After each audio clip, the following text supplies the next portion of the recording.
Hello, everybody, and welcome back to the Fans Talk Pro Wrestling Podcast. As always, I am your host with the Hall of French Toast, Freddy Carlson, and today we have another very special edition of the podcast for you, the final episode of 2023. That's right, at the end of another year and another great content sharing broadcast coming to you.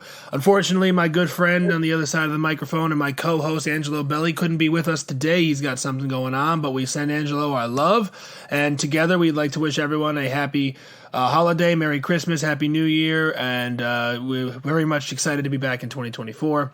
But I'm not alone today. I got three very good friends to the pod joining us once again, returning. We have recurring guests, and of course, you'll all know them very well by now. First and foremost, we have our good buddy, Adam. Say hello to the people, Adam. Hello to the millions of people who watch this show. From your mouth to God's ears. And next up, we have our good friend, Evan. Say hello to everybody, Evan. Hi, Mom. And then finally, last but not least, we have our good friend Austin Rapid Waters.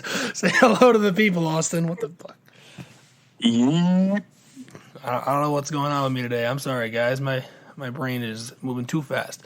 But anyway, welcome back. And today, as we tend to do at the end of every year, we're going to take a look back at a wonderful year in wrestling. 2023 was arguably one of, if not the most pivotal years in recent memory, and in probably at least the last decade for sure, for professional wrestling as a whole. But we're going to go into depth in a lot of different places.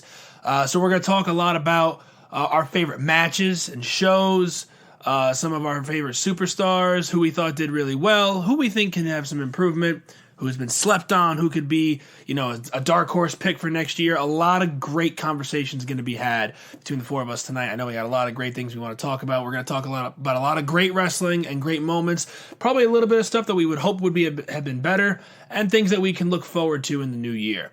I'm very excited to do this. Again, it was a wonderful year in wrestling. I think we can all say it was probably one of the best we've seen as wrestling fans in our lifetimes, and hopefully that continues as we go forward into the new year with some really great content that every company, minus the NWA, is producing every single week. So we're going to get into it now, and I wanted to go to you guys. What do you guys think we should talk about first? You want to talk about some of our favorite wrestlers and superstars of the year, who we think really shined? Think that's a good place to start? I think let's talk about Tyrus for just a little bit. So our favorite wrestlers of the year. Let's go to you, Adam. Adam, what do you think? So who was some guys or girls who you thought this year really shined in a way that was impressive to you? And it can be from any promotion, any company, WWE, AEW, New Japan, Impact, anywhere. What do you got? Okay, so I got three that immediately spring to mind. The first one, obviously, being the ring general Gunther, because as we've seen, after a really solid 2022, he immediately just went, let's do that, but better.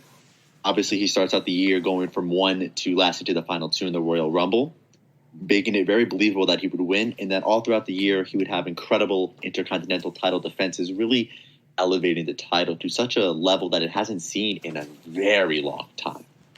And I feel like he's one of the more premier spots of Raw. He gets a lot of TV time. Every match he does is usually the match of the night. And it's really just a testament to how much of a hard worker he is. And I think the fans getting to see that showcase on a high level, which is really superb. Furthermore, the second one is the Mad Dragon Ilya Dragunov. I feel like now people are finally starting to catch onto the wave that Dragunov is one of, if not the best wrestler in the company. There are a couple other people, but that's neither here nor there. Especially after, getting put into the NXT title scene, eventually capturing the title. And it's just, he comes with such a intensity that you can't really replicate. There's really nobody who is unique as Ilya Dragunov. And I think that considering at the level he's performing at now, it's only going to increase. And it was a really good year for him. And as a tertiary spot, we have Dirty Dom, Dominic Mysterio. And I would say Dirty Dom is one of the more impressive ones, because if you just look how much heat he gets from the crowd just on a nightly basis, it's just actually insane. especially when you consider like him prior to the Judgment Day was really just glad to be here, slap happy, hey, I'm Rey Mysterio's son, and really transformed that into just a form of nepotism entitlement that really just oozes just, that Guerrero-like charisma, even though allegedly he isn't Eddie's son, but, that remains to be seen, especially with his partnership with Rhea Ripley. It's just, if you look at the social media engagements, Dominic Mysterio is up there. If you look at someone who's going to carry the feud company in a couple of years as like a very slimy heel, it's going to be Dominic Mysterio because he's gotten really good ever since he joined the Judgment Day, and that's like only a year and a couple months ago. I foresee that within a couple of years he's going to win Money in the Bank and cash into a chorus of boos, and we're all going to eat it up because we are all marks. Okay, so yeah, that's just my main top three off the top of the head.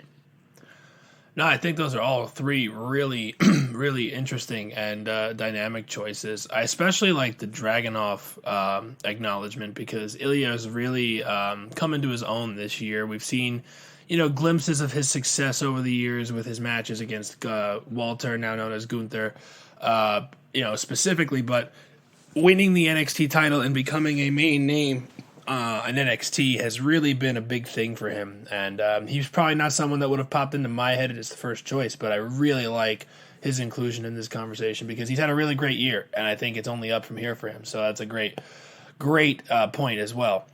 Evan, switch it over to you now. Who do you got? Some of your top stars in the wrestling world this year? So I wrote down 5 before this, and then Adam decided to name the top 3 already. So that's great. I did actually have Gunther, Ilya, and Dom on there, but I also put Tiffany Stratton because the boys know it's always Tiffy time at the club chat. She's had a great year. I feel like she's probably one of the most improved superstars from NXT, starting with no experience to someone who could very well be main eventing WrestleMania come 3 years from now. I think she's good as a heel, and she's doing a great job at being irritating. I tried watching NXT with my father, and he could not stand Tiffany Stratton. So I was like, okay, she's doing her job. Thank you. And then the other superstar I had written down was Jey Uso. He's been doing great on by himself. He's been doing some great matches with Roman, with whenever he was teaming up with Jimmy. That WrestleMania main event on night 1 was amazing. I loved that match so much. Yeah, I think it's been a great year for Jey. I'm looking forward to see what happens next year for him. It's crazy. I've been doing a Royal Rumble rewatch for the past couple days, and I watched Royal Rumble 2012. He came out to a sea of quietness. Nobody reacted really, and now he's one of the most over people in those 10 years. He's really grown, and I'm very excited to see his future. Oh, yeah. Jey Uso had a glimpse of that single success in 2020. And, obviously he probably could have grown to some levels of success that year. And then Jimmy came back and they ended up entering back into the tag division. But it has been so refreshing to see great character work from both guys, honestly. I mean, Jimmy's a little bit more confusing, but nonetheless... both guys have really come into their own as singles guys, and a potential singles match between the two is only going to be better come WrestleMania next year in Philly. So exciting times for both of those guys, and especially Jey, who's had a great year. He's challenged for both the Undisputed Universal title and the World Heavyweight title in the last few months, which... How many career-long tag team guys can say they challenged for two different world championships in the course of 3 or 4 months? It's pretty cool to see that. So, big year for Jey. Before I give mine, of course, we're going to go over to our good friend Austin. Austin, what do you got? Yeah, I had Jey Uso at the top of my list as well. I'll just reiterate quickly with him just how insane it is the year he's had, and just becoming his own person. Not, he's never, and this has been this way for probably 3 years now, but he will never ever be confused for Jimmy again. these two have become so different in the best of ways. Jimmy too. I mean, Jimmy is struggling a little bit with how SmackDown writers are doing him right now, but I think he's going to have a breakout year in 2024 once they really kick off this feud as well. But yeah, Jey Uso, I mean, I think he's really over with the crowd, and I think that's because of all the hard work he's been putting in this year. But to throw a couple different names in the ring, I'll start off with the current World Heavyweight Champion, Seth Rollins. I mean, I've always been a fan of Rollins ever since his Architect days from 2014 up until now, and, his world title runs have been good pretty consistently. I mean, if they've had the time to flourish, I think they've been good. But this world title run that he's been on right now, I mean, he has been redefining what it means to be a world champion. And I don't think enough people are actually giving him credit for that. I mean, he is defending constantly and putting on really good matches as well. So he's definitely up there for me as well.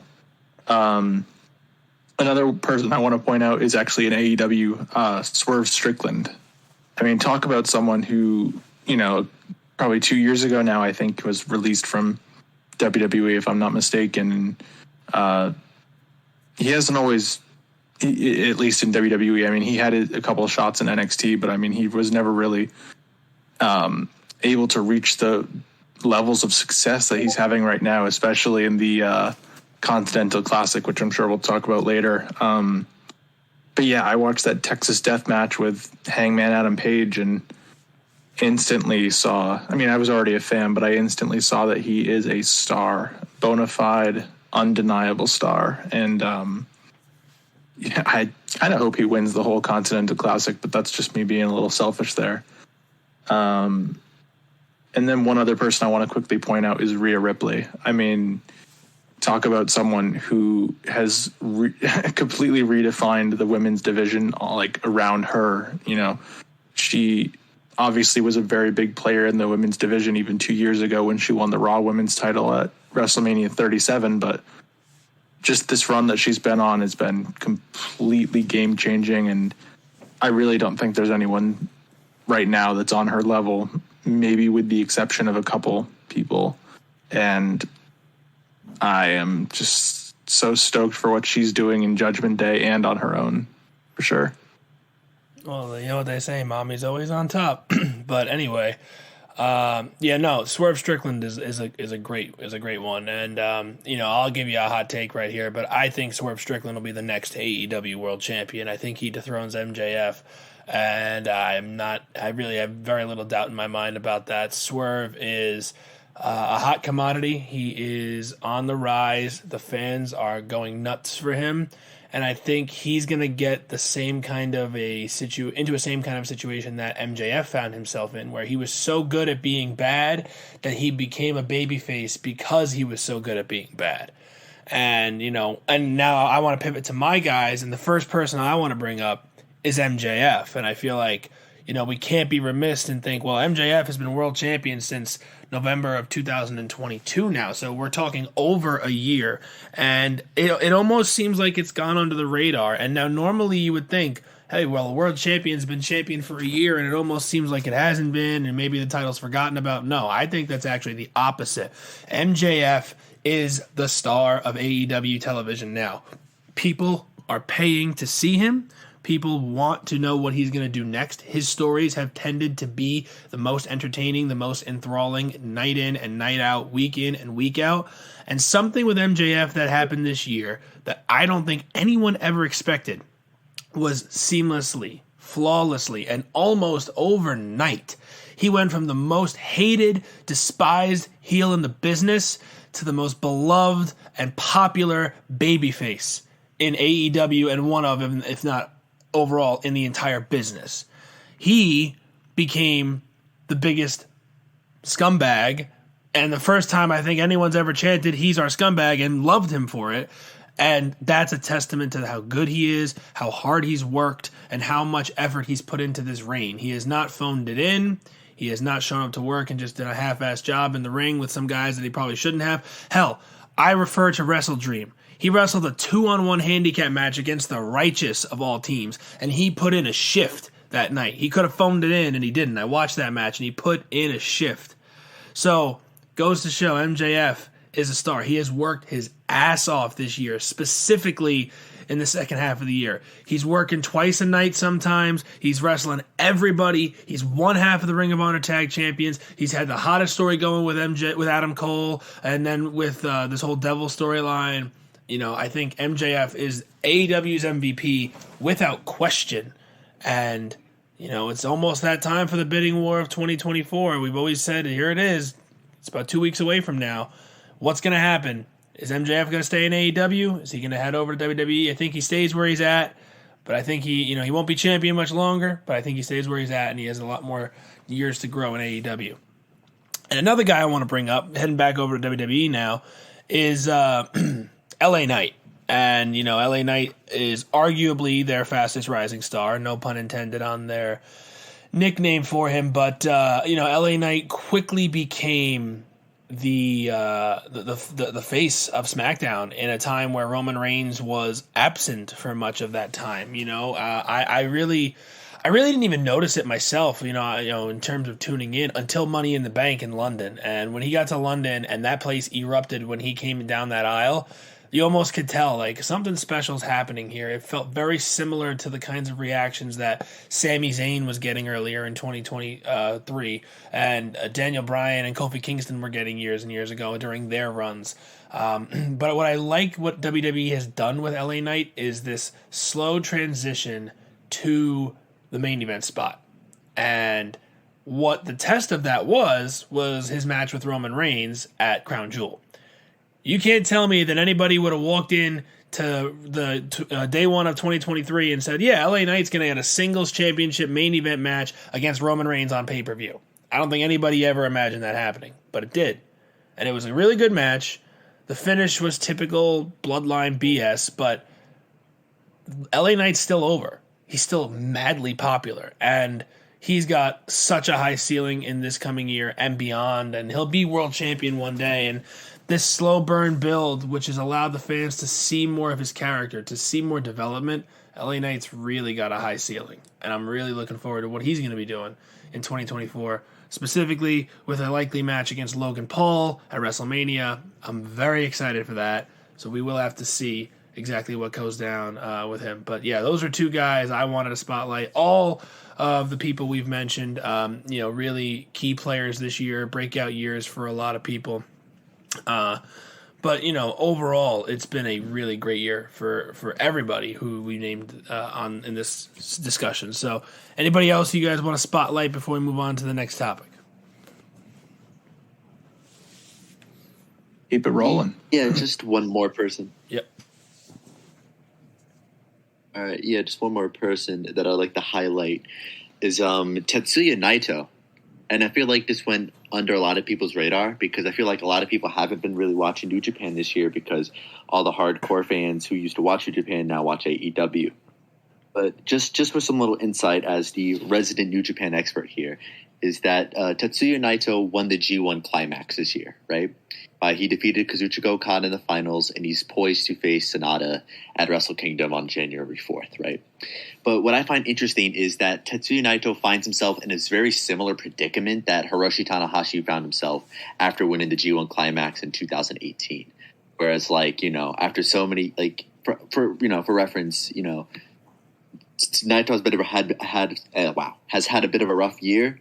Because, Sonata leaves Los Ingobernables and he's kind of just been floundering, and now it's kind of like his last shot. And it's if you look at it from a very storytelling perspective, it's kind of like the crescendo to Naito's career, where this is like his last shot. And I feel like if you look at the domestic Japanese audience, his popularity is at a John Cena levels at this point, and it's really just really, really inspiring to see. So that's just like my honorable mention. And never a bad time when you get to talk about Tetsuya Naito. He's obviously great, and I really do look forward to Wrestle Kingdom every year. Great way to start the year, and I'm sure that's going to be a great match, Sonata and Naito on January 4th at the Tokyo Dome. All right, so next up we're going to kind of move into another area of discussion, and obviously another thing that's hard to keep record of only because of the sheer amount of wrestling that goes on in any given year is our favorite matches. Narrowing this down is next to impossible because all of us and anyone who's a big wrestling fan spends so many hours watching so many different matches throughout the course of the year, and it's hard to keep track of what's honestly the best, but we obviously all have those that stick out to us, and I wanted to go through them. So we're going to kind of go in the reverse order that we did last time. I'm going to start with you this time, Austin, if you're ready. Do you have any matches from any of the companies that we've talked about that's really stuck out to you as some most memorable ones that you'll look back on a year or two from now and say, yeah, I definitely want to go back and rewatch that because it was so good? Well, funny enough, actually preparing for today, I rewatched the answer that comes to mind immediately when you asked this question. Roman Reigns versus Sami Zayn at Elimination Chamber. I rewatched that this afternoon because, my God, I mean, this story building up to that match, starting way back in the summer of 2022, leading up, climaxing with probably the biggest pop of the year, still to this day, is when Sami hits Roman with the chair at the Royal Rumble. That pop still, like, breaks my headphones when I watch that back. It's just so loud. And all those fans, you know, you're building to it, and it finally happens. So actually coming into the match now, you've got the hometown crowd advantage, which is always a good thing in wrestling because those fans, typically in the States, they're going to be pretty loud. But when you've got the international crowds, I mean, my God, that place was rocking. And, you know, they were ready to see Sami win, and unfortunately he didn't. But man, the story with that match, even once the match began, I timed it actually today, and it took 4 minutes and 15 seconds before the two of them even locked up to start the match. They were just absorbing the energy from the crowd and feeling it with all of the FU Roman chants and stuff like that. And so I felt like that match was really special, and I still really enjoy it even today when I rewatched it. And then I'll flip over to AEW and talk about a match that I'm sure ended up on probably all of your lists because a little bit of recency bias, but Hangman Page versus Swerve Strickland in that Texas death match. I mean, I'm not typically a fan of death matches, to be honest, especially like CZW matches with the light, like the light bulbs, the light tube things. And, just the uber violence of those matches. But I mean, this match was so eloquently done with the violence, and there were so many spots that I thought really, elevated the match. Hangman Page stapling his kid's artwork to Swerve Strickland's face and then like drinking the blood. I thought, like, I've never seen this before in wrestling, and there's not often times anymore where you can really say that, but there were a lot of really cool firsts in that matchup, and it felt really good to be a wrestling fan in that moment, seeing things that, you hadn't seen in a long time or what have you. And that match probably, as I'm still working on rewatching all of this year's matches, but that's probably up there as one of my only 5-star matches at the moment. It's up there. It's really good. Yeah, no, it absolutely is. And it is up there for me as well. I think I've rated, it was 3 matches this year as 5 stars, and that was one of the 3. And, that match was, we all know Hangman Page at this point. He's a star. He's one of the main pinnacle points of AEW and former world champion, perennial contender. That was the coming out party in terms of being a successful wrestler as a main eventer for Swerve Strickland. And we already talked about it before, how important that's going to be for him going forward and where we think of him and how highly we value it. But, Swerve really showed something in that match. And I think it was exactly what WWE never gave him the chance to do, but everybody kind of always felt like he had within him. And I'm so glad that they're able to capitalize on it, and hopefully they continue to do so, because this is their window of opportunity with Swerve, and I don't want them to miss it. So we'll have to see there. But 2 really great matches. We'll go back to you again this time, Adam. What do you got? Some of your memorable matches for the year.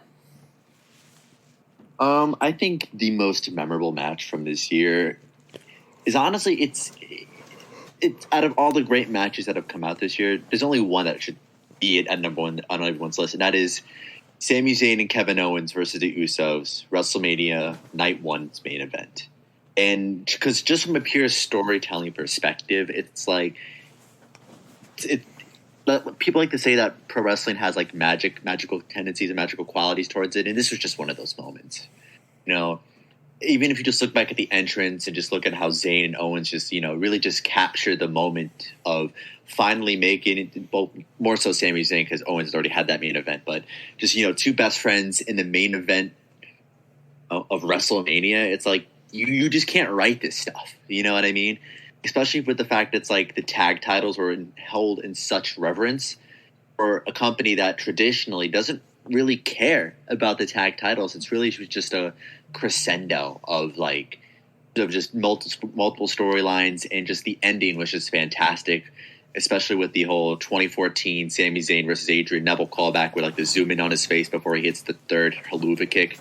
It's like, even if you like watch it back now, it's just a very emotional match, you know, especially when, you know, you factor in the dynamic between the Usos and Sami Zayn prior to them like, you know, turning on one another. It's just like, if I was to show somebody like one match just in general of like what it means to be a wrestling fan and what it means to like, you know, professional wrestling, that would be one of the matches I would show, just for the pure just emotion that was just, you know, being brought out between all four competitors and even the crowd itself. Yeah, that match was absolutely incredible. And, you know, talk a lot about Sami Zayn, and of course it was an amazing year for him. And obviously both of you guys who've gone so far have mentioned a Sami Zayn match in your top matches of the year. But think about Jey Uso for a second. And I feel like this is something that's been lost in just, you know, the great year he's had. WWE has essentially a big five now, right? The Royal Rumble, WrestleMania, Money in the Bank, SummerSlam, and Survivor Series. Jey Uso competed in the main event match of 4 of those 5 shows this year. He main evented WrestleMania Night 1 in that tag title match alongside Jimmy against Sami and Kevin Owens. Then he main evented Money in the Bank in the tag team match, him and Jimmy versus Roman and Solo in the tribal war match, whatever they called it. And then they had Jay versus Roman in the main event of SummerSlam Tribal Combat for the Universal title.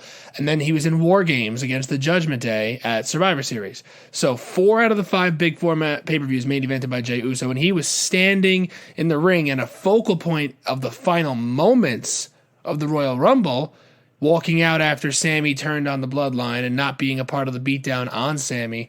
So Jay's had one hell of a year. I mean, Jey Uso has been involved in the main event or closing segment of all 5 Big 5 pay-per-views this year. Incredible to say something like that.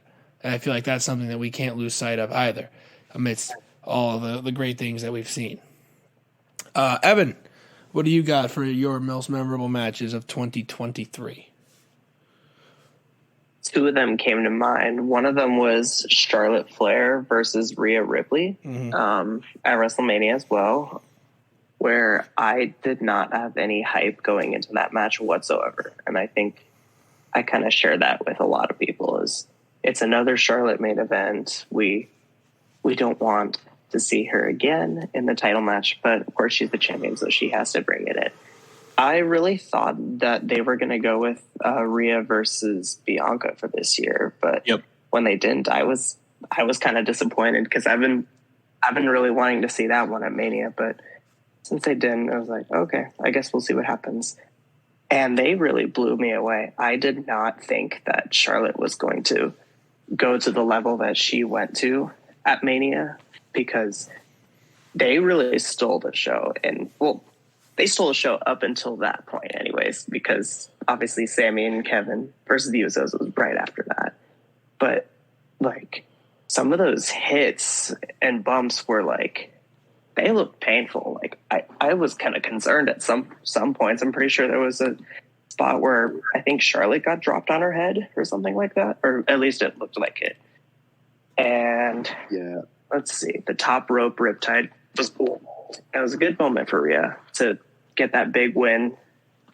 And the other match is actually on night 2. It's a match that I feel like people tend to overlook because of the ending. And it's Cody Rhodes versus Roman Reigns. That was such a fun match for me up until the end anyways. Oof. Because, I mean, we have all those emotions building up between, not even really between Roman and Cody, but between Cody and Paul Heyman. Like, those promos leading up to it in the months before were amazing. Like, I don't have cable, so I can't really watch Raw, but, you know, TikTok, you can watch people live stream on there, and I had to be watching those because that was intense stuff. I was so involved in that match from start to end, even though Solo Sikoa got involved, which was a really sad spot. I really thought they were trying to maybe do like a false finish type of thing, but the way that match ended was a little bit disappointing, but had it ended even clean, I would have been much more okay with it. But besides that, one of my favorite matches of this year. Yeah, I'll go with the first one because that second one's a little bit tougher to discuss, of course. No, Rhea and Charlotte was up there for me, and in fact, I mentioned before that I only rated 3 matches this year as 5 stars, and that's one of them actually. Charlotte and Rhea really, really put on a match that not a single person expected to be good. And I think that's a testament to a lot of things. I think it's a testament to, first of all, they're 2 really talented workers, and you take everything else out of the equation. Charlotte's incessant appearances in the world title picture and, countless main events and whatnot. And Rhea, her title reign has been kind of flat since she won the title and blah, blah, blah. They're 2 really great workers who, when paired together, always had the promise of doing something great, and they hadn't really reached that potential yet, but that night they did, and especially the second half of that match where it just kind of turned the dial up to 11 and just went balls to the wall, and it was incredible, and they rightfully deserve a 5-star rating in my opinion. So yeah, that to me is a great choice. So for me, I had a lot of different matches that kind of popped into my head in this kind of preparation period for this. A lot of the ones you guys have mentioned are up there. The Swerve Hangman match, Rhea Charlotte, Jimmy and Jay versus Sammy and KO. But some for me that I think really stuck out might go a different direction in terms of like the way that they went down and the competitors involved. For me, the first one that came into my mind was the triple threat match at WrestleMania Night 2 for the Intercontinental Championship. Drew McIntyre versus Gunther versus Sheamus. And the old joke, big meaty men slapping meat.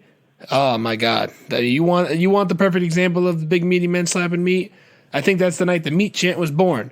And my God, what a match. I mean, you talk about 3 guys who just hit so hard to the point where you can genuinely feel it in your bones, feel it in your soul, because they're just hitting so hard and so believable.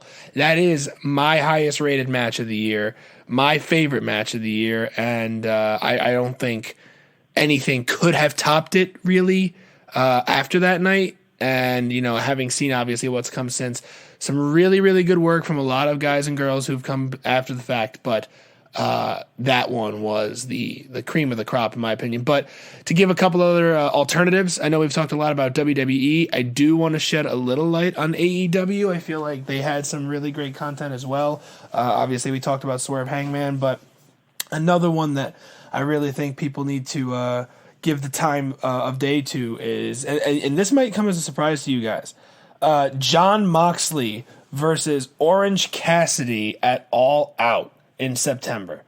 The main event of All Out for the International Championship, and in my opinion, the night that Orange Cassidy solidified himself as a star in the business. He didn't win that match, and I don't think anybody expected him to going in, but man, that kid showed the world something different that night. And it was the culmination of his 11-month championship reign where he had like 32 defenses successfully before finally losing the title. There's not a lot of guys or girls in this business who can go out there for 11 consecutive months. You're talking out of 11 months, that's what, 48 weeks? He defended that championship 33 times, counting his defense and loss to Jon Moxley in 11 months, in 48 weeks. How many champions and have done that? And that's on televised broadcasts. That's not house shows or anything. That's on national television, pay-per-view, on a Wednesday, Friday, Saturday, Sunday. He's out there and he's working.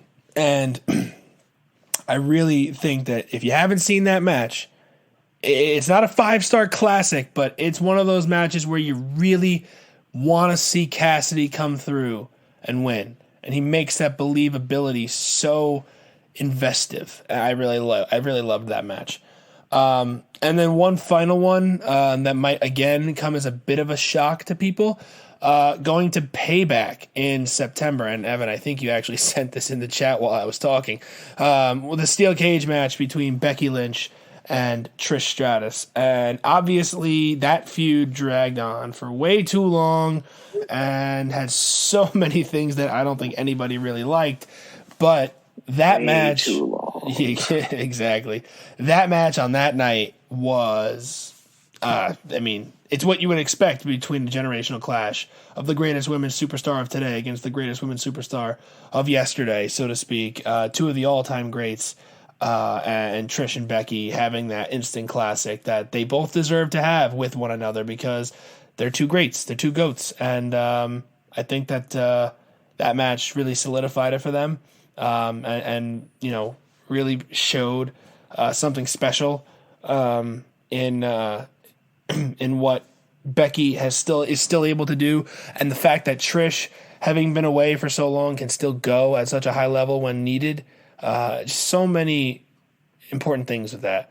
And I could go on, obviously. There's so many matches that we can talk about. I loved Sami Zayn versus Reigns as well. I loved Sami and Kevin Owens versus Solo and Roman at Night of Champions. There's the Usos versus Solo and Roman. So there's so many great matches that we could talk about, but those are three of mine, at least. And an honorable mention to the 60-minute Iron Man match in February, or March, I should say, Revolution, MJF versus Bryan Danielson, because, of course, those two would have an instant classic and a banger. Another great match. Go check it out if you can. Any of the matches you guys wanted to throw out there before we pivot again? Just quickly throwing it to Impact Wrestling, I want to throw out, first of all, Will Ospreay just steps into an impact ring and just has a banger every time. But Will Ospreay versus Speedball Mike Bailey from Bound for Glory, as well as Will Ospreay versus Josh Alexander on November 16th. I think they just put that on regular TV, but both of those matches were really spectacular and not only showcased Will Ospreay being an amazing talent who I probably should have mentioned in the top wrestler category, but also how Impact is bouncing back, baby. Oh, yeah. And I attended Impact's Victory Road in September live, and that vibe that you had watching TNA on television 10, 15 years ago, it's back. And it's real. And it's buzzing, and it's really coming into its own. Another match that might not be, the best match you'll ever see, but you want to see a solid main event match between two former world champions, Steve Maclin versus Josh Alexander from Victory Road, was one of the more entertaining matches I've seen in person. And that's saying a lot. Again, someone who's been watching this for 15 years and been to as many shows as I have. Really good match. And if you can check it out, go check it out, at least in my opinion. And that's not recency bias. That was 4 months ago, and I still think it was a great match. Okay, so now we talked about our favorite matches. Let's go to a little bit more of a different topic. Our favorite shows, pay-per-views of the year. Yeah. So obviously, really this is mainly AEW, WWE, and Impact. New Japan stuff is obviously a little different. You do have Wrestle Kingdom, which I believe could qualify for that. But, weekly TV is so difficult to kind of quantify in this situation. So I'm talking more of, the PLEs that we get on a month-to-month basis in WWE and 5-6 times a year, at least right now in AEW. So I'll go first this time if it's okay with you guys. And 3 shows that stuck out for me that I really think were just top to bottom, solid, strong, and or amazing. I'm going to start with WrestleMania, and I'm combining both nights into kind of one general topic here. This year's WrestleMania was really, really good. And I really don't think, outside of the ending of that main event on night 2, that there was any real...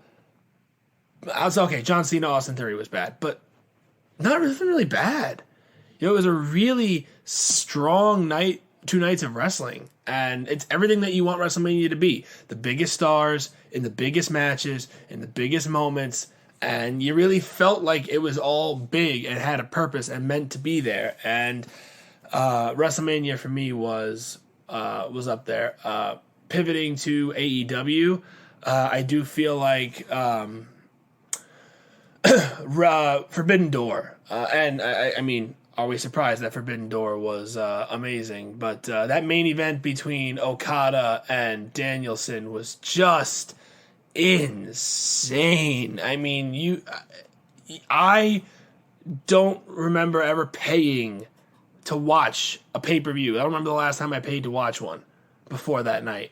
And I paid to watch Forbidden Door. First of all, start to finish, the entire card was fantastic, and they had some amazing matches. But yeah, of course, you have to talk about Okada Danielson, and I am so excited for their rematch at Wrestle Kingdom in a couple of weeks. I just pray to God that Danielson doesn't get hurt before he gets there, because he still has to have his match with Claudio on Saturday.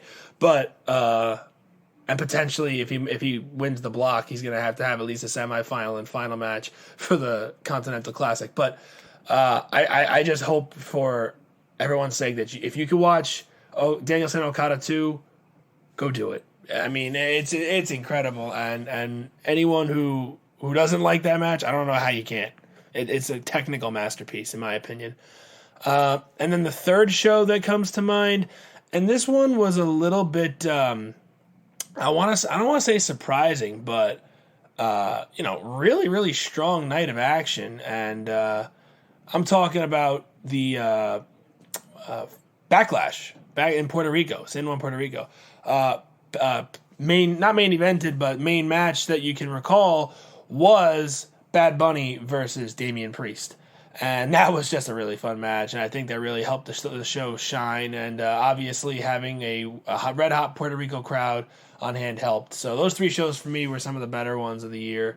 But now I'm gonna turn it over to Adam first this time. Adam, what are some of your favorite shows of the year?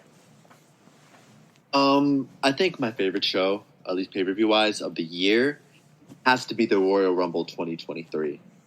And if you know anything about me, I am an absolute sucker for Royal Rumble matches, especially ones that are really good. And both Rumbles this year were just simply fantastic. I would actually refer the men's Royal Rumble as like a textbook example of how to book a Royal Rumble. You know what I mean? It was that good. And that's not even that's not even the crap on anything else throughout the year. It's just that this event really just set the pace for the rest of the year, and that's something to be said, especially when you factor in the main event of Roman Reigns versus Kevin Owens, a match that we have seen a lot before, even within the Roman's reign itself, no pun intended. But, it was just a really good event. Even if some of the matches, not to diss the late great Bray Wyatt, but the Mountain Dew match was a bit questionable. But, even all the non-title matches on that card, let me just pull up the card real quick. You have the 2 Rumbles that were really good. You had Bianca Belair versus Alexa Bliss, which was very solid, even for short. And just all around, it just set the precedence for just a fantastic year. And I think if you like Royal Rumbles like I do, the 2023 one will definitely rank high on your list. Yeah, Adam, I kind of find it funny. Oh, sorry. Go ahead. Freddy. No. Go ahead. I was just going to transition, but go ahead, Evan. I find it funny you mentioned this year's men's Rumble as a textbook example when there was only 29 people that competed this year because Rey Mysterio never made it to the ring. Well, I mean, I'm just going to look. Look, it's not the I know, first time that it's insane. happened. In 2005 it's happened. In 2008 it happens, man. You know how it is. Yeah, Finley Would jumped you the say gun. he's still going like Curtis Axel? I would say no, because once the bell rings, they announce the winner. Then it's over. Because even if you want to use that card in 1995, they didn't announce the British Bulldog as the winner. Even if they rang the bell, started playing. When Michaels won, they announced him as the winner. They never announced it. So as soon as I hear the ring announcer say X, Y, and Z has won the Rumble, then that's the conclusive end to that match. All right, fair enough. Remember, yeah, I mean, he did make a good point. We've seen it happen with Spike Dudley. I think it happened once with Scotty 2 Hotty. Happened with Hornswoggle in 2008. Curtis Axel in 2015. So it's not an uncommon occurrence. And even 2011 with Santino Marella and notable prick Alberto Del Rio. I mean, of course. Del Rio thought he won, and then Santino was still in it, and everyone was like, for a hot second there, that Santino Marella was going to win the Royal Rumble match and go to WrestleMania, face Edge for the World Heavyweight title. But the misdirection's been there. Not to deviate. Yeah, not to deviate. But have you all seen the photo of notable prick Del Rio at an indie show? Right where he belongs. He can rot in hell. The video of him entering to karmic. There's only 20 people in the audience. Yeah, I've seen that. 20 people and 10 of them are on their phone. He's right where he belongs. Anyway, moving along. So, Evan, what do you got on this one? All right. Favorite shows this year. I was going to say WrestleMania 39 this year has a lot of great matches on that card. I mean, there's going back to Gunther and the triple threat match. Both main event matches I thought were really great. The women's match with Charlotte. I think this year, though, not that this is a good thing, I've noticed this year they've started really picking up on the advertising a lot more. Because I remember thinking how strange it was that Dominic Mysterio versus Rey Mysterio was a cinnamon toast crunch match with the little square dude at the ringside. All the barricade was cinnamon toast crunch. That was very strange, and I'm not huge on that trend right now, but I'm seeing that it might just get worse. No, that trend needs to die. I can't stand the for example, so I'll call back to WrestleMania 39 as well. I mean, the Cinnamon Toast Crunch one is bad. And you wouldn't think it'd be that obnoxious, but the TurboTax with the bright blue banner and the red dot, it just it's so distracting. It almost takes away from the in-ring action that you're supposed to be enjoying. Agreed. Yeah. Or how about if they War wanted Games? to do advertising, they could do it like UFC. You know what I mean? Put it on the mat. UFC has they're all the ring, decked out. I've seen reports, I think, that the mat is supposed to maybe start having some advertising on there. See, too. that's fine. I don't care about cool with that. I mean, that because that's not distracting to the eye. But I mean, how about the Ruffles War Games match? I mean, the literally had an online Ruffles vote to determine the women's War Games advantage.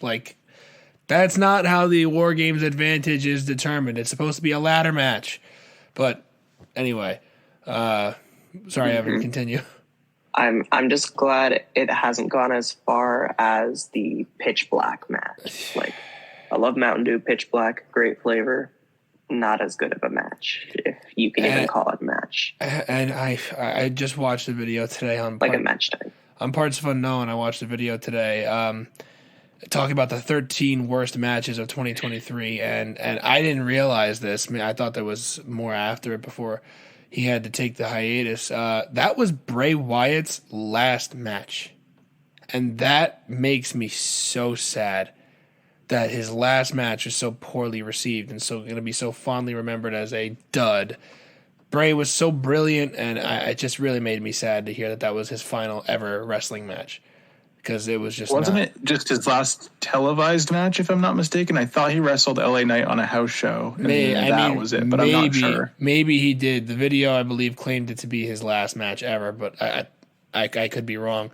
They could have been wrong, too. But even still, if it's his last thing that people saw on television that he did in the ring, it's no better, unfortunately. Was this year the year they were building up to Bobby Lashley versus Bray at Mania? Yes. Okay. Yeah, poor guy. Yeah. All right. Yeah, no, I honestly only got Mania to highlight. I mean, I think every show this year, I mean, they had their duds, but Mania is what really stood out to me the most this year. Austin, I'll throw it to you. I just wanted to point out really quickly that Bray Wyatt had 7 either dark matches on SmackDown or house show matches after that pitch black match at the Royal Rumble. So that was not his last match, but it was definitely his last televised match for sure. Makes me feel a little better. The point remains all the same. Yeah, makes me feel a little better, but unfortunately not by much. No, I know. So yeah, Evan, before Austin gives his, Evan, your point there about this year had some duds. I really wanted to just say overall, I think that this year's product, and I'm not just saying in one company, but overall, has been really, really good. Uncharacteristically consistent and well done, well received. Like it's been a great year. Obviously, every show has their dud match, and maybe not every show is as great as the last or the next, but, I mean, WWE chugged along and had some really consistent shows there where, they learned finally that less is more. They're not jamming 10 matches onto every single pay-per-view. 6 or 7's all you need for a 3-hour show, and they're giving these guys more time. The matches can breathe a little bit more, and you really feel like every match has a purpose on the card. And if you're not on the card, that means that you need to work hard to get back there. And I feel like they're really restoring the importance of being on pay-per-view rather than just saying, well, I want to see everybody get a little extra payday for WrestleMania, so I'm going to have the Andre the Giant, Battle Royal, and have 75 guys in there just so that they all get a little sliver of the pie. It's like, it's a great concept. It's nice to try and get them the payday, but you want the best matches to be on the biggest shows, and this year really felt a lot better towards that, in my opinion. Austin, you're up now. What are your favorite shows of the year? Well, just speaking to that point really quick, and Adam can agree with me. Battle Royals are still pretty fun, and I would like them to restart those WrestleMania Battle Royals at some point. But considering that there's like a 2-hour pre-show with 0 matches on it, they could just go on there. They do not need to be on the main card, that's for sure. But especially because a lot of the wrestlers have talked about even just being in that battle royal for 30 seconds, that's still their biggest payday of the year, just because they have to show up, and so it's really good for the talent as well to have those battle royals. But absolutely, it can just go on the pre-show. There's 2 hours of pre-show with 0 matches. There's no excuse.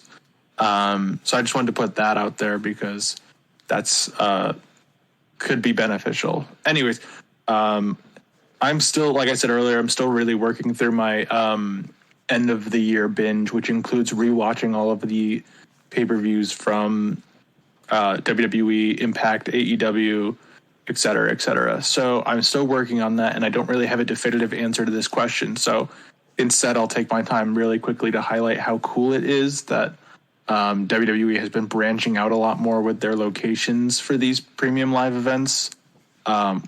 So other than just going to Saudi Arabia when they're going international, they've been to San Juan, Puerto Rico. They've been to London. They've been to Montreal. And you can really tell from the environment in these arenas during these matches and during these events that these crowds, they realize how special it is that they're getting this event, and they're giving it their all. Bad Bunny's entrance, just to pick out one thing in particular. Greatest entrance I've ever seen. Every person was on their feet rocking with that song. And I know, Freddie, you love this moment so much, and you're right. It's going to be looked back upon as a top moment of the decade. And I do stand by that. I know I had the hot take a few months ago in the club chat where I said that this could be the greatest entrance of the decade, and I still stand by that through the first 4 full years of the decade. But we'll see for sure. But you're talking about them branching out. I mean, in this year alone, like you said, Montreal, London, and San Juan, Puerto Rico, in addition to the Saudi shows, to name a few. But think about in 2022. They went to Cardiff, Wales for the first time for a pay-per-view. Clash at the Castle, which was their best show of 2022, where you had McIntyre, Reigns, and Gunther and Sheamus won, and a wonderful show. And then looking ahead to 2024, and they've already booked 2 massive shows in new countries that they haven't been to for PLEs before. They're going to have Backlash is going to be in France, and that's going to be a huge moment for France, and I'm looking forward to that crowd. And then they're going to have Bash in Berlin, I believe it's called, in Germany in August after SummerSlam. So 2 really big shows coming to new countries. And like you said, they're branching out. These countries that know that they're not going to get these PLEs every year, they're giving it their all because, of course, WWE is still going to hit their main places, Chicago, LA, but it's nice to know that we're not going to be getting Fastlane emanating from some random arena in Lincoln, Nebraska. It's like, no offense to Lincoln, Nebraska, but nobody's paying to watch a pay-per-view from Lincoln, Nebraska. They're going to pay to watch 60,000 people in France or in Germany or in London screaming their heads off for 2 nights on SmackDown and then on the pay-per-view. So, a lot of good there. Okay, so the last thing I kind of wanted to touch on, for recapping 2023, just who do we think going into 2024 was underutilized this past year, but also has a bright future ahead of them? So kind of a 2-for-1 kind of a question there. So what do we think on that respect? I'll go back to you, Austin, for this one. What do you think? Underutilized. Well, I think underutilized and having a good year in 2024 is tough. I'll say underutilized and I hope has a good year in 2024, which is a pick people might not expect, is Bronson Reed. He's kind of been floating in the mid-card scene on Raw for the past year. Really just trying to get up to that next level. Eventually, he got his match with Gunther and it was good and all that, but he was unsuccessful, and I already feel like he's starting to fall back down the card a little bit. But just watching how impressive he is for his size and what he can do in the ring, and who he could be if they really decided to put him in a much bigger feud, I feel like he could really excel for sure. So I feel like he could be a lot better utilized in that regard. Let's see. I think for bright futures ahead in 2024, not necessarily underutilized. I would say the Creed brothers for sure. And you're already starting to see that they are gaining in a massive amount of fans just with their appearances on Raw. I don't even think they've been on a premium live event yet, and already, there's talks of them being the next tag team champions. I genuinely thought that they had a shot at it this past Monday on Raw of pulling a huge upset win and becoming tag team champions so young, so early on into their main roster career, just because of how good they are. Mm-hmm.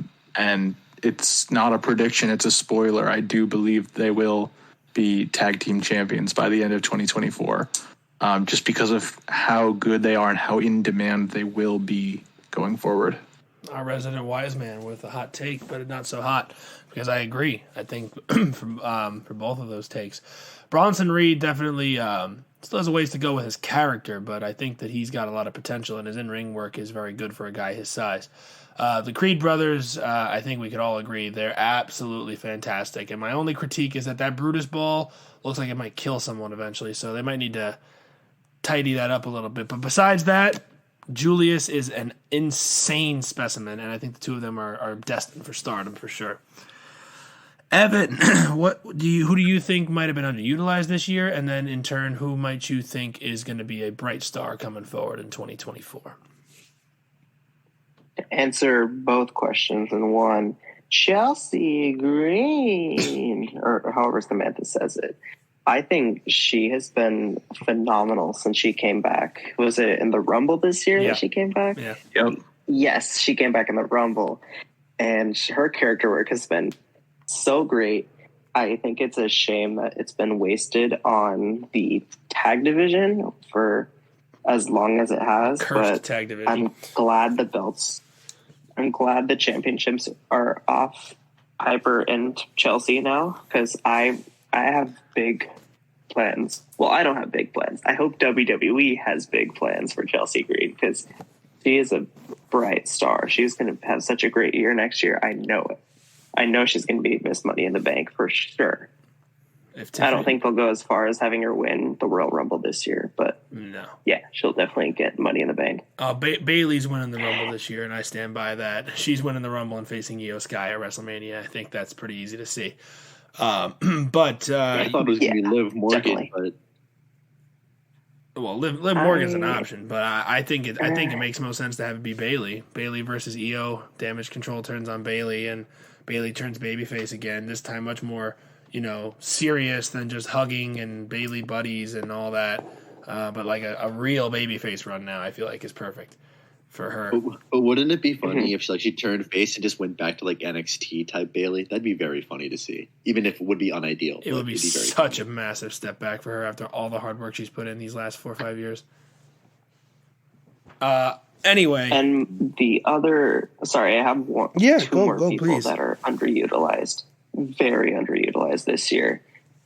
What have Alba Fire and Isla Dawn what have they done since they've come to the main roster? Lost to Ronda Rousey and Shayna Baszler for no fucking reason. I am so in agreement with you on this take. I love them so much. What else have they done? I'm with you, man. And they are low-key. Phenomenal talent, and the way they are being wasted is such a shame. Honestly, the women's tag team division is just a mess in general. Like, everybody knows that. But I have this high hope now that Kaden Carter and Katana Chance, now that they're the champions, I really feel like this is going to be like a renaissance now for the women's tag team division. And I'm really hoping it starts with Alba Fire and Isla Dawn coming back. I think that the reset button needs to be pushed. And if I trust anybody with it, it's Triple H. I mean, he has shown he has the ability to restore prestige and prominence of championships that previously have fallen by the wayside just by some video packages and some proper booking. I mean, look at what he and Gunther have done for the Intercontinental Championship since he took over the reins a couple of years ago. That title has meant more since Gunther's held it and in Triple H's time behind the pencil than it has in 15, 20 years at the least. And you're then talking about the United States title, which has had a little bit more sporadic with theories run, but Logan Paul's the champ now, and he's going to bring more eyes to it. This tournament's already impressing me. Carmelo Hayes could be in line for a championship opportunity at the Royal Rumble, which we haven't talked about Carmelo Hayes in this video, but we stand a guy who is as good as Carmelo Hayes because Melo don't miss.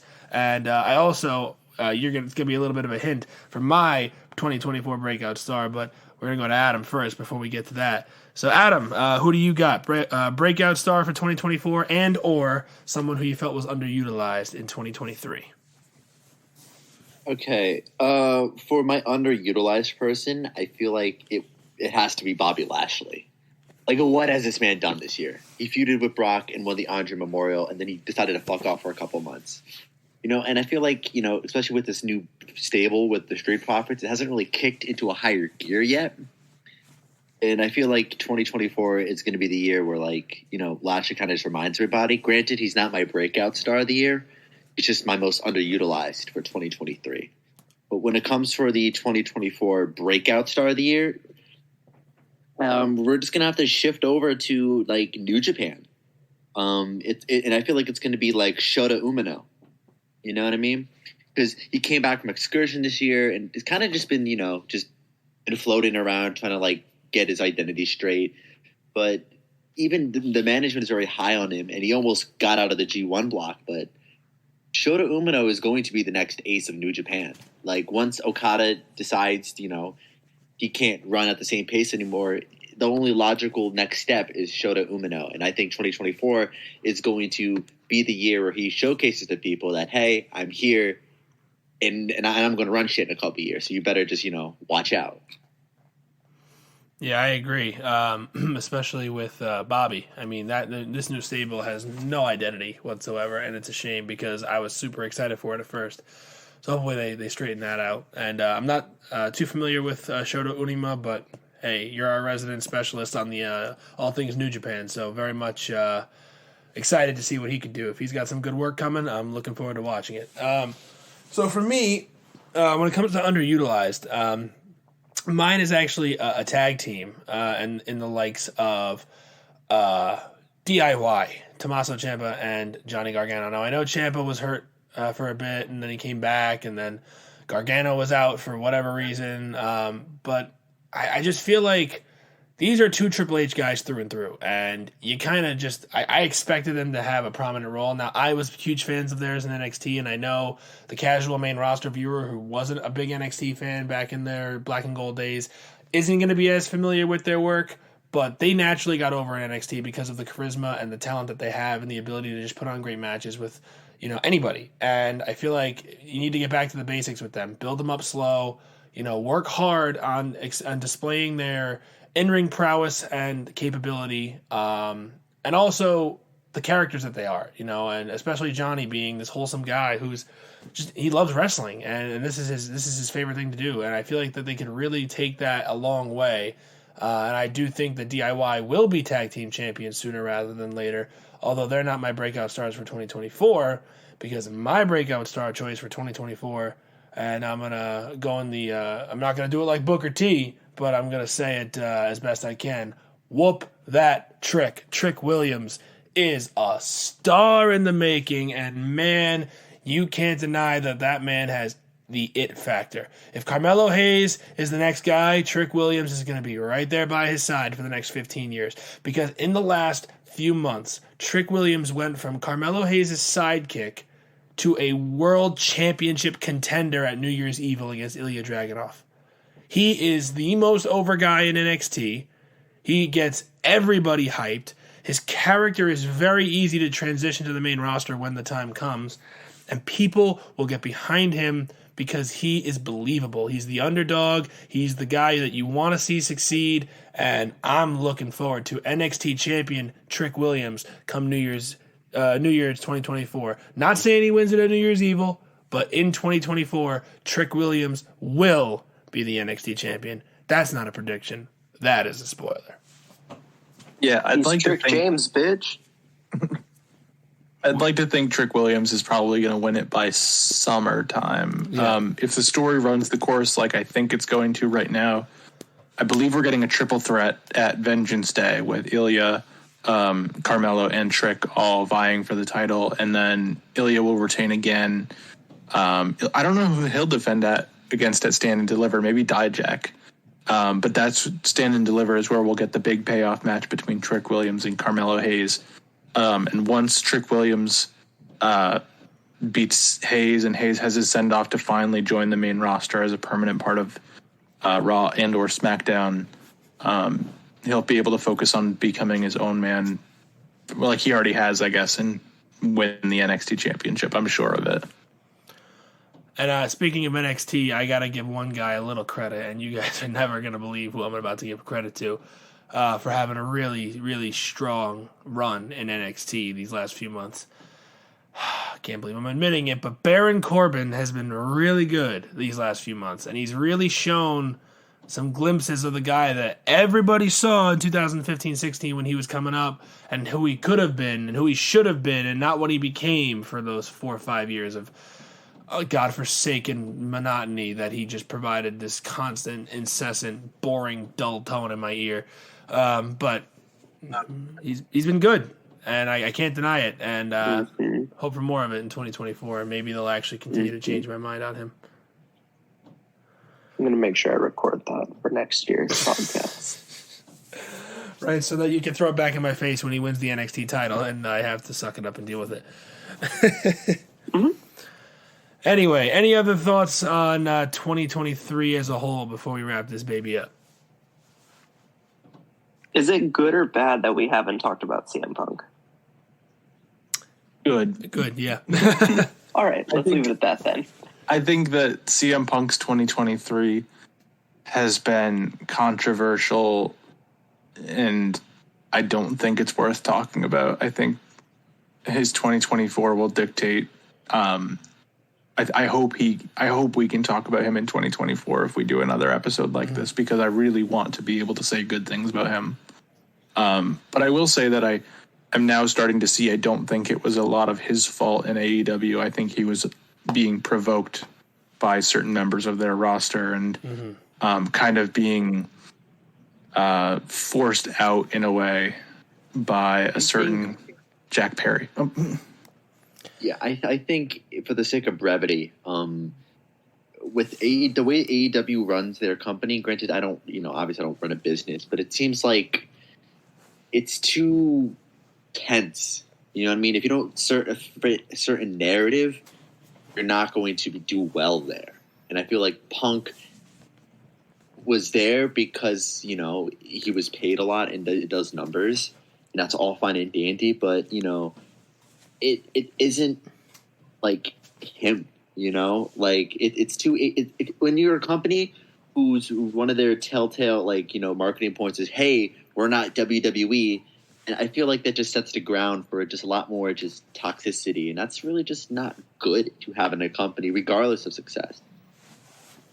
Yeah, I think with Punk, obviously Austin's take is something I agree with a lot. When you look at it blindly from the point of when he was fired in September, you start wondering what it was and how serious of a situation was it. And, TK had his public comments about fearing for his life and whatnot. And regardless of whatever was the case, maybe Punk not being there is the best thing for everybody. Better for AEW and their future success because now they can focus on the in-ring product and not have a distraction backstage. Better for the guys and girls in the locker room at AEW because now if there was some tense feeling with Punk around or in general, maybe there's less of it now.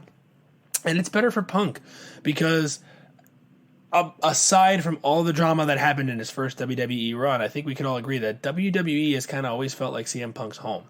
CM Punk seems like the kind of guy who's a big fish and he wants to swim in the biggest pond possible.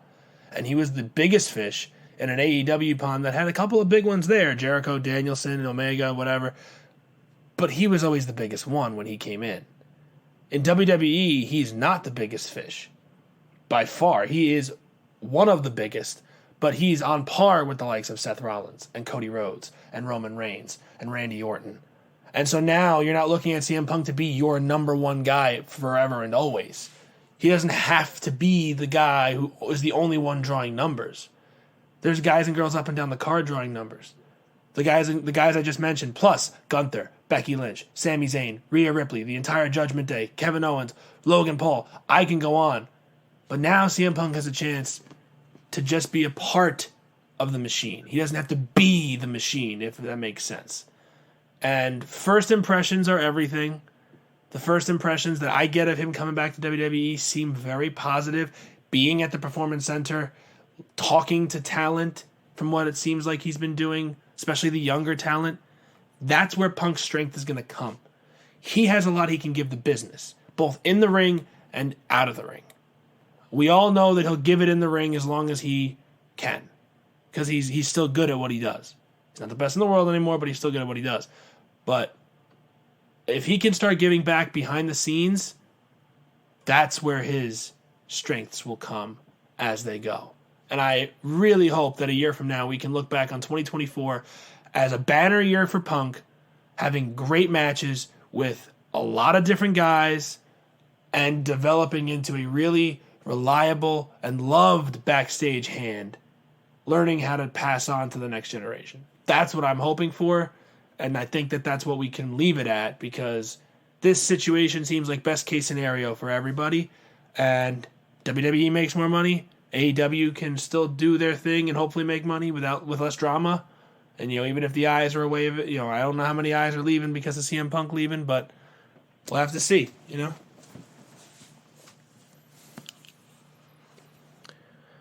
Well, that'll do it for us today, I think, guys. You guys got anything else? We didn't even get to talk about the Continental Classic. Wow, probably one of my favorite parts of AEW, but maybe we can leave that for another episode once we know who's won. Yeah, I'm down. We can come back on right after the new year. World's End will come and go, and we'll definitely be able to talk about the Continental Classic and the bright stars who come out of it. I mean, looking at it on paper, it's been a real coming out for Swerve Strickland, as we've said, but also Andrade El Idolo, Brody King, Eddie Kingston, Claudio Castagnoli, and of course Moxley and Danielson, Jay White. Just so many guys who are really getting to display their talent. Even Roosh is having a great tournament, and it's on the low. Man still has a chance to win the whole thing. I don't think he will, but the finals seem like it's pointing to Moxley Danielson 3, but still, maybe there's an upset somewhere. And this week on Dynamite, if you're going to tune in tomorrow night when this comes out Wednesday the 20th, Jay White versus Jon Moxley. I don't think I need to say more than that. Go check it out because it's going to be freaking awesome. But yeah, the Continental Classic is definitely something I want to circle back to in the new year. So you boys are always welcome back on to talk about it. Adam, I know you're not a big AEW guy, but the Continental Classic is no BS. It's just great wrestling and solid action. So if you're looking to check something out, I would recommend that. And I think Austin can cooperate. I'll be honest. I actually have been keeping up with the Continental Classic. Oh, because I like the format. And if you don't mind me just giving my little criticisms is the G that they base it off of, for instance, is that it's supposed to be unpredictable. I feel like with the Continental Classic, my biggest criticisms is like there isn't that many of those big upsets that you would see traditionally within the G1, right? Like for instance, like I'm looking at the leagues right now. There's no reason Jon Moxley should have not lost a match yet. There's no reason. Like here's a good one. Daniel Garcia is at 0 points. Why? Like I feel like if you're trying to do a round robin, you have to be unpredictable. There shouldn't be a clear cut winner, even if you look at it from like a smart perspective, there should be, right? Because that's how New Japan does it, and that's how New Japan thrives. And there isn't really any uncertainty on who's going to win. Like there isn't any like uncertainty, right? Whereas, if you're going to run around, that's why I think WWE should never run a round robin, because they're not going to take those risks like New Japan does. And I don't know, maybe I'm just too hypercritical on this, but just taking a cursory glance at it, it's like it's kind of easy to predict, and predictability only works when the outcome is superb, and I don't really see a really superb outcome for this. I will. That's just my little criticisms. No, I see your point, and I will say that I don't think Moxley needed to be in the tournament, honestly. No, but I see why. On the other hand, too, Moxley's their biggest name probably right now, and Moxley has experience in New Japan, and he has experience with the style that they're trying to emulate. So trying to pass some of that along. But same with Jay White. Jay White and Roosh have both been in G1s. Jay White and Roosh, and I know this was built for Danielson, so this is and Eddie Kingston was in this year's G1. So there's a lot of guys who have that experience. I don't really know what the process was there. I feel like Moxley shouldn't have been in. They could have put another guy in that block, and then that's Swerve's block to win. And then there you go. There's your guy right there. You're making a star out of Swerve Strickland by winning the Continental Classic. I mean, that's the way I would do it. Mm-hmm. And if I'm AEW, I'm booking Swerve to beat Mox the other night, not Mox to go over and now have Mox potentially going undefeated. Now, I mean, I feel like Jay White is the biggest threat to him, and if anybody's going to beat Mox, it will be Jay White. That match will be unpredictable. Jay White has beaten Moxley before. Exactly. Moxley and White are 1-0. With White, they have an advantage. But, I don't know. The thing is, I can see how this is going to go. Moxley's going to beat White. Swerve's going to beat Roosh. And then, the semifinals, Swerve's going to get his win back, and then Swerve's going to win the tournament. It's booking 101. You see this all the time. And I feel like that's one of the biggest problems I have with AEW is that it gets very, very predictable. And that's not even just an AEW only problem. That's why I've kind of checked out of Roman's reign. You know what I mean? It's just predictable, and I like my wrestling to be unpredictable. And that's why I think Gunther's the best wrestler, because even if you think he's going to win, he's going to make it look like he could lose. Hell, he did it last night with The Miz. It's cool to play it safe, but not with such high stakes. You know what I mean? So I don't know. None of us mentioned Roman Reigns once when we talked about our top guys of 2023, and this is the top guy of WWE right now. None of us even bothered to mention him. How many matches has he worked this year? He showed up maybe 8 times? Yeah, right. Yeah. He's on TV every 4th week. I mean, come on. I can't. Between SummerSlam and Crown Jewel, he missed 8 weeks in a row while John Cena was there every week. John Cena was there more than Roman Reigns in 2023. It's insane. It's insane. Roman a year ago even would have been in the discussion just because in 2022 Roman still worked just about every major show, but he doesn't. He worked he worked the first half of the year, just about every PLE, and then after SummerSlam you didn't see Roman again. He wrestled Crown Jewel and that was it. Came and left. And it feels like the Bloodline story, which was the biggest story in the company, doesn't even exist anymore. And that's a shame. And now it's clear what Roman's title run has become. Filler and padding of stats to get you to next WrestleMania. Roman's number will be 13 or 1400, and all right, yeah, now he can drop it to Cody. Come on, predictability, like you said, Adam. But yeah, Roman, our tribal chief, I still acknowledge him, but man, time to move on from this run. That's my opinion. On to the next with Roman Reigns. I'm pretty sure they're trying to break Hulk Hogan's reign at some point, and I really don't want that to happen. But we're getting close. At what point do we just realize that the world champion of WWE is just Seth Rollins at this point? I already I know there was that discussion where it was oh, it's just I guess a secondary to Roman's reign, but at this point it's it's kind of the inverse, because as a world champion, you kind of want those weekly appearances to be yeah, I'm the top guy, so what, right? And if you just come and go as you please, it's kind of all right, why should I care? Think about it this way. There's an argument to be made for both, but Roman just needs to show up more, and then maybe we'd consider it as such. Think about it this way. To be honest, I am ready for Rollins to drop the title too, just so he can take a break for his health. But he has been a phenomenal champion. Yeah, I agree, and I think the difference is that Seth is there every week, and he's wrestled on TV every week, and he's facing guys that Roman would never defend the title against. Roman Reigns, no offense, is not defending his title against Shinsuke Nakamura at this stage of the game. And Rollins had 2 pay-per-view main events with Shinsuke Nakamura for his title. That it goes to show Nakamura is interested in that title. Jey Uso, after everything he went through with Roman, wanted that title. Drew McIntyre almost feels like he needs that title now as he's getting towards that. So there's a clear-cut desire for people to be world heavyweight champion. So maybe that is the point. Roman has the title that everyone's wanted for so long, and with him being away, it's created an interest in Seth's title, so that once Roman finally drops that title, now all of a sudden it's now we got 2 hot commodities. Which one do we go for? And it does the opposite effect of what happened in 2002 when Brock Lesnar just took the title to SmackDown and then they just handed Triple H the other one. Seth earned that title. He's earned every defense. He's worked his ass off for almost a year to get this to where it is. And Roman has just held the title hostage. And it's the tale of 2 champions. And coming out of WrestleMania 40 in Philly, I think we're going to have 2 new world champions and a new era on Raw and SmackDown with CM Punk and Cody Rhodes at the top of WWE. And Reigns and Rollins can finally take their leave.